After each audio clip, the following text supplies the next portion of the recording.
Hey, you welcome back.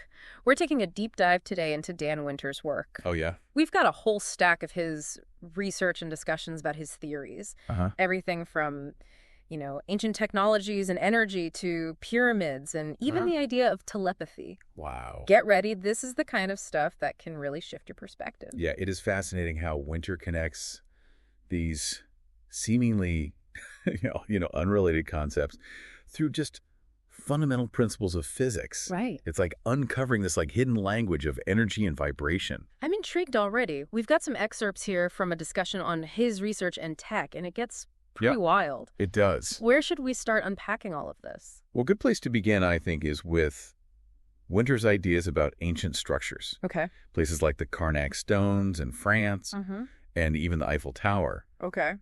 He suggests that they were designed not just as monuments, Right. but as sophisticated tools for manipulating energy. Okay, so we're talking ancient civilizations harnessing energy in ways we might not fully understand.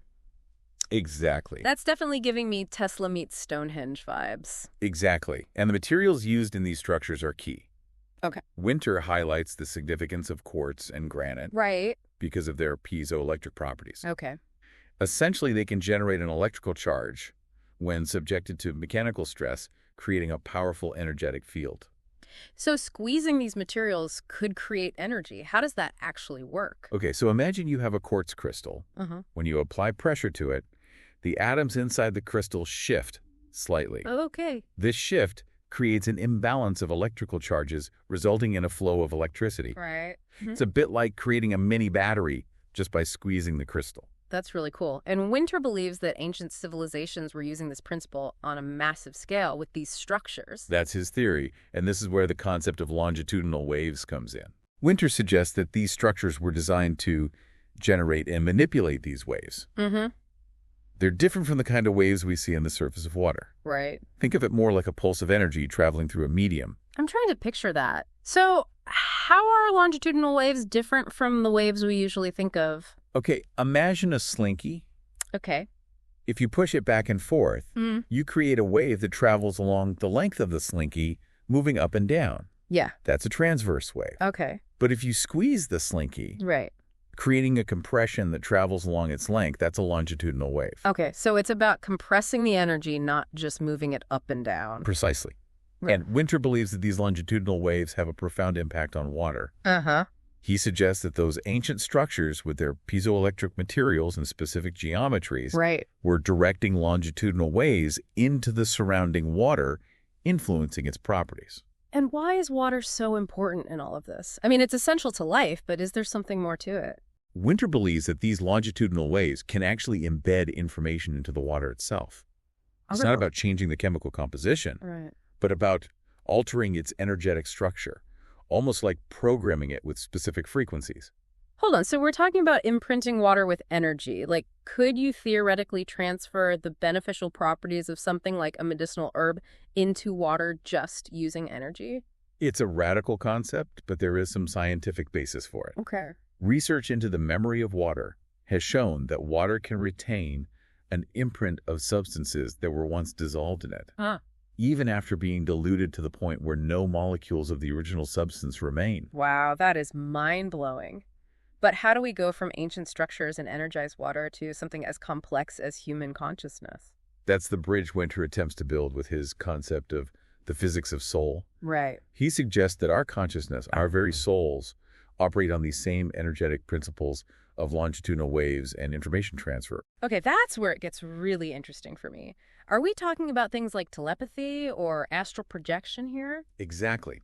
Winter suggests that phenomena like telepathy could be explained by a sort of DNA radio, Okay. where information is transmitted between individuals using longitudinal waves. DNA radio, so our DNA is acting like an antenna, sending and receiving signals through these energy fields. That's the idea. Yeah. And there's actually some intriguing research that lends support to this concept. Oh, wow. For example, studies on individuals who claim to have telepathic abilities have shown unusual brainwave patterns during these experiences, Okay. particularly in the alpha, beta, and gamma frequencies. Right. Winter believes that these brainwave patterns could be linked to the generation of longitudinal waves, potentially facilitating the transmission of information between minds. That is absolutely fascinating. So what you're saying is that our thoughts, our consciousness could actually be a form of energy that can be transmitted and received. That's Winter's hypothesis, and it raises all sorts of questions about the nature of reality, the interconnectedness of all things, and the potential for human consciousness to transcend the limitations we normally associate with the physical world. I'm definitely feeling the boundaries of my understanding being pushed here. Yeah. So where do we go from here? We've got this foundation of ancient tech energy fields and the possibility of telepathy. How does this all connect to our lives today?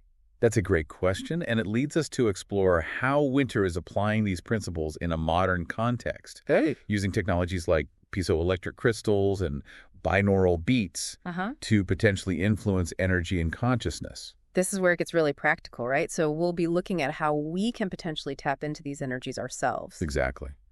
We'll be exploring how Winter is taking these ancient principles and translating them into tools and techniques that might enhance our well-being, Right. expand our consciousness, and maybe even unlock hidden human potential. Okay. I am so ready for part 2 of this deep dive. Yeah. But before we move on, is there anything our listeners should be thinking about right now?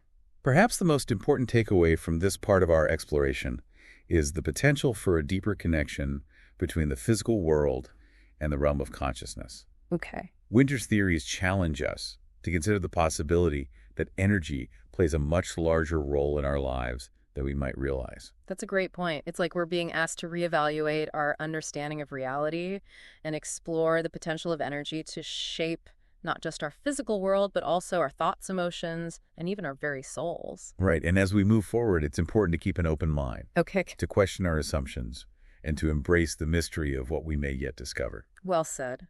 We'll be back soon with part 2, where we'll delve into the practical applications of all of this, but until then, keep those brainwaves buzzing. Yes.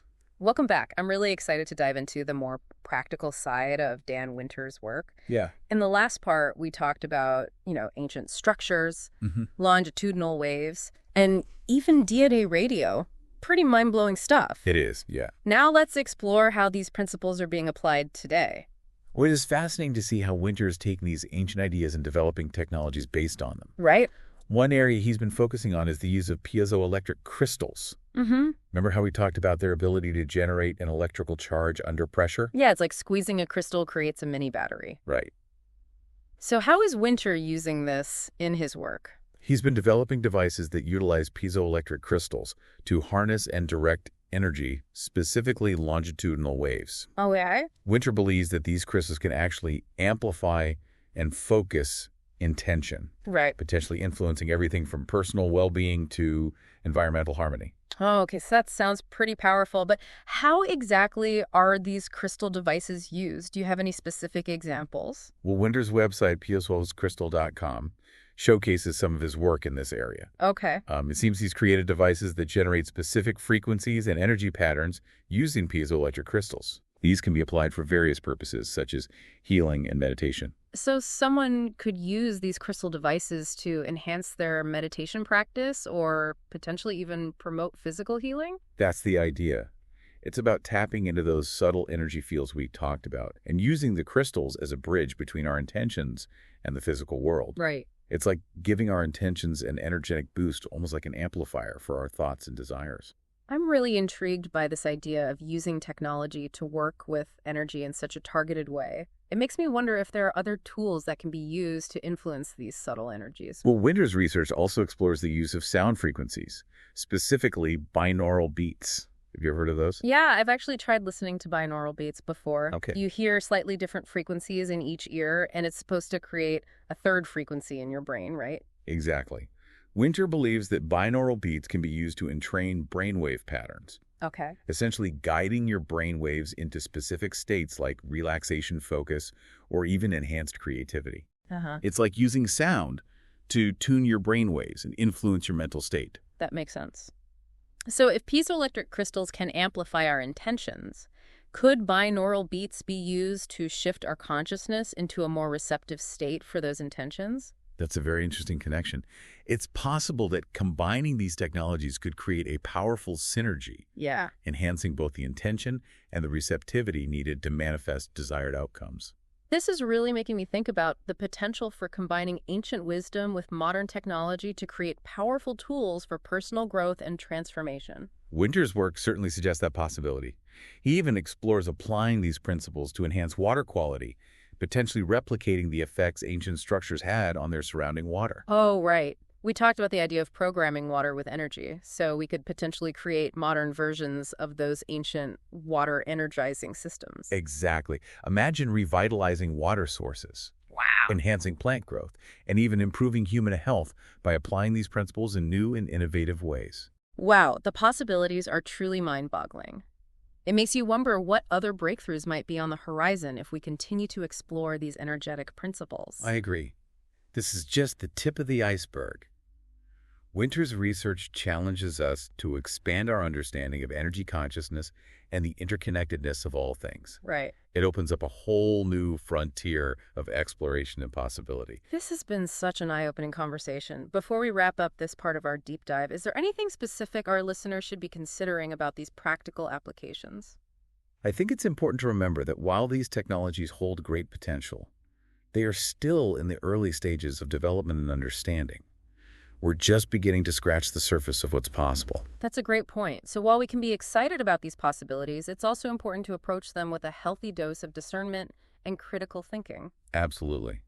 It's always wise to research thoroughly and approach any new technology or practice with a balanced and informed perspective. And perhaps most importantly, stay curious and open to exploring the possibilities. Well said. We'll be back soon for the final part of this incredible deep dive, where we'll explore the broader implications of Winter's work and what it might mean for our understanding of ourselves and the universe.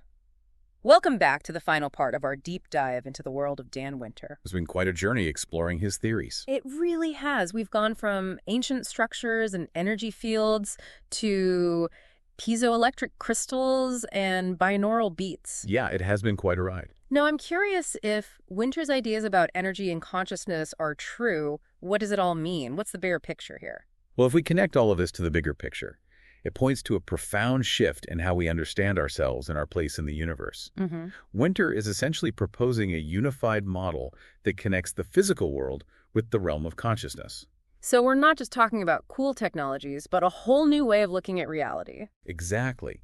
It suggests that what we perceive as separate, the physical and the mental, may actually be interconnected aspects of the same fundamental reality. Okay. Winter's work challenges us to rethink our assumptions about the nature of reality and consider the possibility that we are far more powerful and interconnected than we may realize.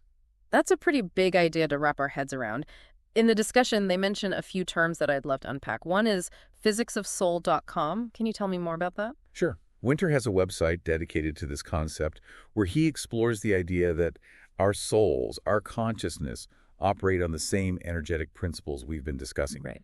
He suggests that the soul is not a metaphysical abstraction, but rather a tangible energetic field that can be understood and interacted with through these principles. So it's about bridging the gap between science and spirituality, measuring the immeasurable. That's a great way to put it. Winter is attempting to provide a scientific framework for understanding concepts that have traditionally been relegated to the realm of mysticism. That's definitely a bold endeavor, and it probably generates a lot of debate. It certainly does. But that's often where the most interesting discoveries emerge, at the intersection of seemingly opposing viewpoints. I completely agree. Now, another term they mention is pyramid wireless power. What's that all about? Winter has another website that dives into this idea. Okay. He proposes that pyramids and other ancient structures were not just tombs or monuments, but actually sophisticated energy devices capable of transmitting power wirelessly. Wireless power from pyramids. That sounds straight out of a science fiction movie. It does, doesn't it? Yeah. But Winter believes it's based on sound scientific principles. Okay. He suggests that the shape and materials of these structures, combined with a precise placement on energetic grid lines of the Earth, allowed them to harness and transmit energy through those longitudinal waves we talked about. So we're potentially talking about an ancient form of technology that could rival or even surpass our modern methods of energy transmission. That's incredible. We've covered so much in this deep dive, ancient mysteries, cutting-edge science.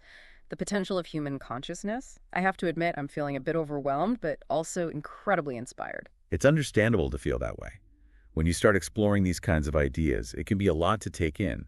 But that's the nature of truly transformative knowledge. It shakes up our worldview and leaves us with more questions than answers. That's so true. So as we wrap up this deep dive, what's the most important thing you hope our listener will take away from this exploration? I think the key takeaway is this. Don't be afraid to question everything. Be curious. Explore unconventional ideas and consider the possibility that there is far more to reality than what we've been taught. Winter's work is an invitation to a grand adventure of exploration and discovery, one that could lead to a profound shift in our understanding of ourselves, our world, and the universe itself. Beautifully said. And on that note, I want to thank you for joining us on this incredible journey. We hope you've enjoyed this deep dive into the fascinating world of Dan Winter. Remember, this is just the beginning. Keep exploring, keep questioning, and keep that spark of curiosity alive. Until next time.